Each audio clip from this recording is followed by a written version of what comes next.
May 10th, 1940. 04:35 hours. Ardennes Forest, southeastern Belgium. Dawn struggles to reach the forest floor. Mist clings to the pines. The air smells of wet earth, crushed leaves, engine oil held back by discipline and canvas. Somewhere deep in the trees, metal shifts. Tracks bite mud. A column begins to move. Quietly.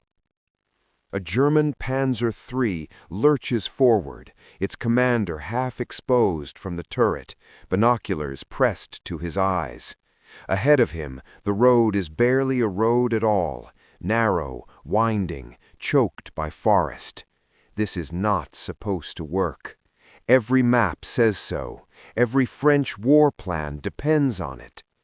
Engines growl, throttled low.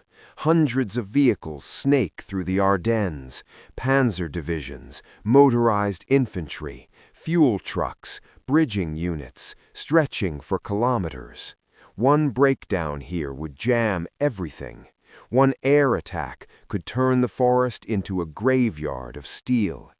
Yet they keep moving. Above them, the sky is empty. No French bombers, no artillery fire. No alarm. In Paris, clocks tick, phones are silent. At Maginot Line headquarters, reinforced concrete sits cold and confident, guns aimed east, waiting for an assault that will never come. Generals review reports from the previous night, routine movements, nothing urgent. The Ardennes, still marked the same way it has been since 1919. Impassable to tanks. Here, in the trees, General Heinz Guderian rides with his forward elements, obsessed with speed. He ignores orders to slow down. He knows hesitation kills momentum. He knows surprise is fragile. If this column is discovered, the gamble ends here. And the fate of France hangs on whether anyone is looking in the wrong direction. The French Ninth Army wakes to paperwork. Reports arrive in neat stacks, carried by junior officers who still believe the war will unfold politely, according to doctrine. German movements in Belgium, they say. Paratroopers near the Meuse.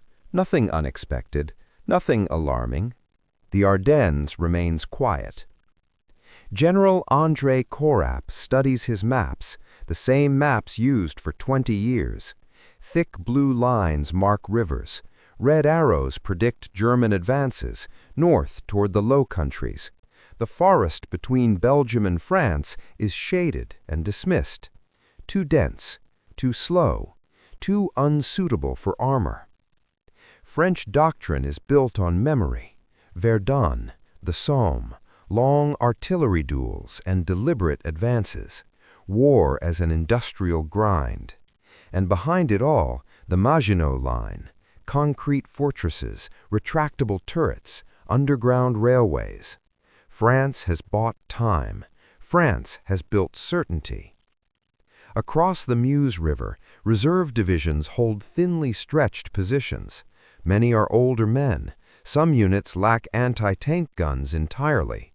Their orders are defensive, temporary, hold until reinforcements arrive. But reinforcements are pointed the wrong way. By mid-morning, Belgian cyclists report distant engine noise from the forests. The message moves slowly, filtered through skepticism. Forest echoes, civilian trucks, false alarms. Then refugees appear. Horse carts, families on foot, panic in their eyes. They speak of endless columns, of steel monsters sliding between trees. The words sound exaggerated, hysterical. Staff officers hesitate to escalate. No one wants to be responsible for sounding the alarm over nothing. By the time reconnaissance aircraft are requested, German fighters already dominate the sky. The window is closing. At the Meuse, French engineers prepared demolition charges on bridges, but no one orders them armed. In the Ardennes, Guderian's lead elements reach open ground. The forest has done its job, and now the river stands in the way. May 13th, 1940, Sedan, late afternoon. The sky explodes. Stukas dive out of the clouds, sirens screaming, their shadows racing ahead of them across the Meuse. Bombs fall with surgical rhythm, bridges, bunkers, command posts. Earth erupts, concrete fractures, communications vanish in seconds. French artillery crews never hear the orders to fire back. On the riverbank, infantry press themselves into shallow trenches, hands over helmets, teeth clenched as the bombardment pounds their nerves raw. It feels endless. It is not. It only needs to last long enough. Then it stops. Silence, broken by small arms fire. German assault engineers rush the water in rubber boats, machine gun teams laying down suppressive fire from the far bank. Smoke grenades bloom white and thick. Confusion spreads faster than fear. French units fight bravely but blindly. Officers are dead or cut off. Telephone lines lie shredded. Orders arrive too late or not at all. By nightfall, German troops establish bridgeheads. Pontoon bridges follow. Tanks rumble forward. Guderian does not wait. He ignores higher command's caution, pushes armor across as soon as the bridges can hold. Speed is protection. Delay is death. French counterattacks form on paper and collapse in reality. Units arrive piecemeal, unsupported. Some never find the front. By dawn, Panzer divisions pour through Sedan. The Maginot Line stands intact, silent, irrelevant. Behind the breakthrough, panic spreads through French headquarters. Maps are redrawn in haste. The word penetration appears in reports, then something worse, rupture. What was meant to be a holding action has become an opening, and the German spearhead does not turn to face Paris. It turns west, toward the Channel. The roads of northern France choke with motion. French units retreat beside civilians, trucks tangled with carts, artillery pieces abandoned in ditches. Orders change by the hour, sometimes by the minute. No one knows where the front is anymore, only where it used to be. German Panzer columns race ahead, bypassing resistance, leaving pockets of Allied troops stunned and leaderless. Radios crackle constantly. Fuel trucks follow inches behind tanks. This is not conquest by weight, but by velocity. Guderian drives his commanders mercilessly. Forwards, immer forwards. Forward, always forward. At Abbeville, German armor reaches the Channel coast. British and French forces in Belgium are cut off in a single, slicing movement. The realization hits Allied headquarters like a physical blow. They have been encircled. In Paris, ministers argue while maps bleed red. The Maginot Line still waits for an enemy that has already passed it by. Its guns never fire in anger. Its logic has expired.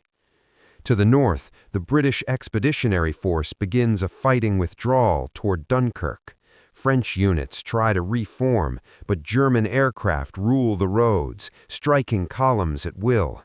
Every daylight movement draws fire from the sky. Morale fractures. Rumors spread faster than orders. Some speak of betrayal, others of inevitability. The war everyone prepared for has not arrived.